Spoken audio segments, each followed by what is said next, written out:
everyone, Eugene Fedorovsky from eugenefedorovsky.com. I hope you guys are having an amazing day so far. I hope you're crushing it in your network marketing business and you're on the way to accomplish all the goals that you set out for yourself this week. And today I have a question for you. How would you like to learn some tips on how to motivate and grow your network marketing team? Stay tuned.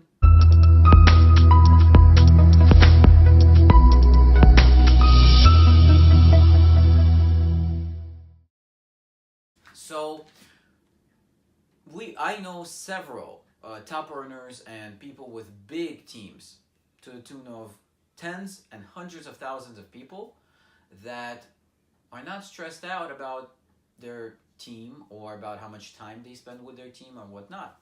And I've had a chance to ask them, what's the difference? Well, systems. A lot has to do with that elusive word that we all look for, duplication. We all want people to duplicate in our business. So what we need to understand is that in order to have full-on duplication, we need to make sure that the actions of every person are duplicable. So, and this is where the phrase that I learned from Lisa Grossman, skill trumps talent, comes into play. If a person is talented, a lot of times they cannot be duplicated. So the idea of teaching people to have skills, to learn the skills in your team will go a long way to help you grow your team. So that's where I want to start off with. Come up with a system, or if your upline already has a system, fantastic, that you can plug new people into. So the way I see it, and the best way to do it once a new person is ready to join or once they join is you have an onboarding conversation with them.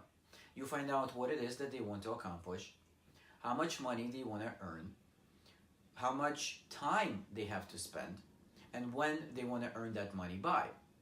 What this helps with is that it helps to manage the expectations. So if the person says they want to earn $500 a month and they have 1 hour a week to do so, and they want to get it done by the end of the month, I may tell them that, you know what, that is possible, but with only 4 hours in a month, it's going to be challenging to make $500 this month. So we're going to need to adjust some of the expectations. One of them, actually, one of the factors. Either they're going to have to reduce the amount they want to make, they're going to have to increase the amount of hours they have to spend, or they have to increase the time that it's going to take. Either one will work. So instead of 500, maybe 100 hours. Then 4 weeks in a month makes sense. Or maybe it's 500 hours and 10 hours a week for a month, sure. Or perhaps it's 500 hours, still 1 hour a week, but 6 months. Sure, it can probably work. So then once you find out what their expectations are, you can draw out a roadmap for them as to what are the activities that they have to do during their time that they have to dedicate to this business. And this way, whatever the expectations are, you plan out how they can achieve them. And I believe that this is very powerful in having an onboarding call. This way you can see what they want, and they can see for themselves what they want and how they can accomplish it. The second thing is to point them to a fast start training. If you currently don't have a fast start, look into to see if your company does or your upline does. At the end of the day, if neither the upline nor you have one, reach out to me. I may be able to connect you to a course that helped me come up with a fast start training. So that might make it easier for you. Now, the easiest thing, of course, is to plug them into an existing training. Make sure they know where to go if they have questions. If they have company-specific questions or they have upline-specific questions, make sure they get the difference. Because if somebody is complaining about order ship, that's a question to the company. That's what they have customer service for. If it's a question about commissions, that goes to the company. So things along those lines.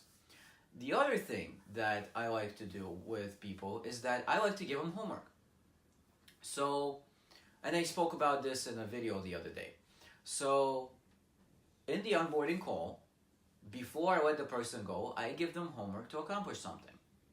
And we set the next time. So let's say I tell them, okay, so come up with a list of people that you will want to reach out to, and we'll chat next Tuesday at 8 p.m. or something along those lines. They go home, or they get off the phone, they have homework to do. So the next time we talk or meet, and I call them and they say, hey, how's it going? Did you do your homework? And say, no, I didn't have the time. This came up. I had to pressure wash my driveway. My aquarium needed to be changed. Whatever the excuse they give you. Hey, no problem. When can you get it done by? And say, okay, I can get it done by this Friday, for sure. Fantastic. Friday at 8 p.m.? Sure. You call them Friday. Hey, how's it going? Did you get the homework done? Or whatever the task you told them to do. They say, you know what, I still didn't have a chance. So you tell them, okay, that's absolutely not a problem. I just hope you understand that I have to prioritize my time. So here is the schedule for all the calls that we have in our team or in our company.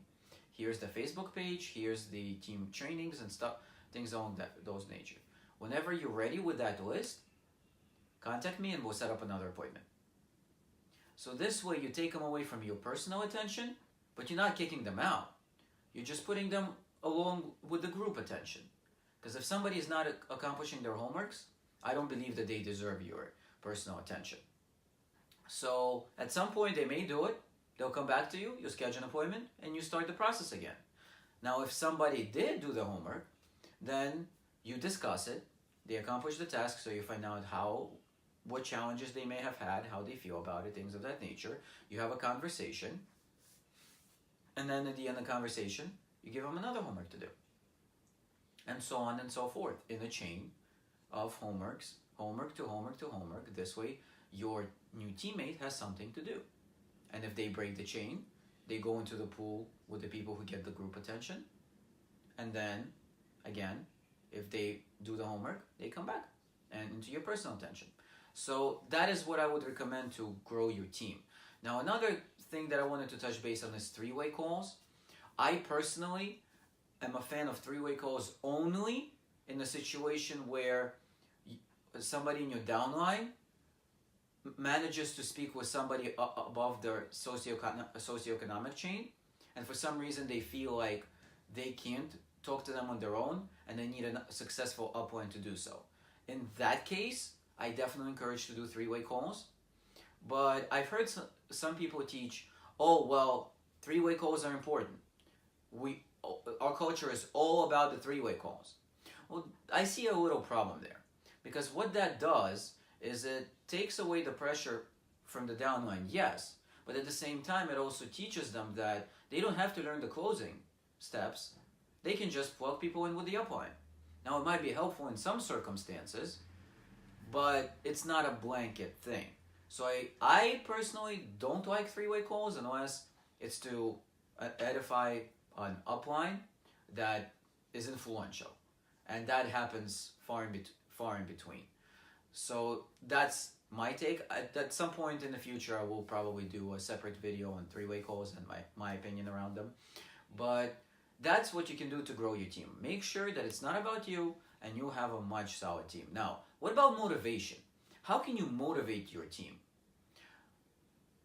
One way is to make sure you're producing. Make sure that you're sponsoring people. Make sure that you're prospecting people. Make sure that you are putting out content. So this way they can see what the proper steps are. If you're in the management mode and you're just telling them what to do, a lot of times they're not going to do it because they don't see you doing it. Or they may think, oh, I got somebody on board. Fantastic, I just have to manage them. And then so on and so forth. If they see you producing, if they see you sponsoring new people, constantly putting people into your team, they'll be inspired to do the same. Now, another tip about team groups. I like to have a Facebook group for our team. And in it, it's not a thing where you constantly post training every single day. Space out the trainings. And I highly recommend you to plug the teammates into Rank Makers, which is a Facebook group, and you can find out what it's about at www.whatisarinkmaker.com. And I believe that Ray Higdon does a fantastic job teaching people, and have him teach the action steps that your people will need to take, while you can celebrate them. Have your group be about the mission of your team, the mission of your company. Have your group be about celebration. And again, this is a much larger training, so it will probably be in a separate video as well. So I hope you found this useful. If you did, please like, comment, and share. I'm sure that there's quite a lot of people out there who want to learn how to motivate their team, how to grow their team, and are chomping at the bits to get this kind of information. Also, feel free to visit my website at www.eugenefedorovsky.com, where I post a video almost on a daily basis. And as usual, if you have an idea that you want me to cover in a future video, I'm more than open to them. Feel free to send me a message through Facebook or an email to eugene@eugenefedorovsky.com, and I'll definitely entertain it and make a video just for you. So with that said, I hope you guys have an amazing day. I hope you keep crushing in your business, and I'll talk to you next time. Take care.